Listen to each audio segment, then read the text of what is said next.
Biz baribir seni zamoningga o'xsholmaymiz. Mana masalan, ilgari 10 metr mato bitta ayolga kiyim bo'lgan, to'g'rimi?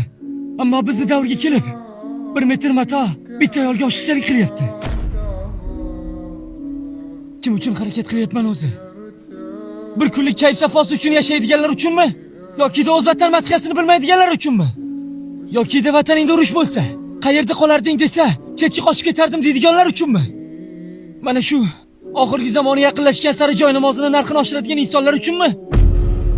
Kim uchun o'zi? Aytdim ochig'i. Xullas gapimni eshit. To'g'ri, o'z zamoningdan norozi uzursan. Lekin menchi, bizchi.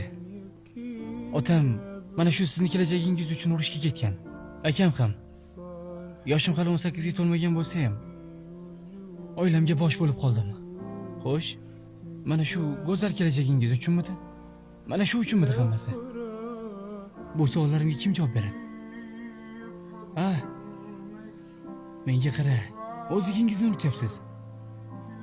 Qandaydir Yevropa dedingiz, Yevropa dedingiz. Madaniyatini olib kirdingiz. Ta'limotini olib kirdingiz. Qandaydir o'z g'usulini bilmaganlarni. Mayli, o'zingiz bilarsiz balki.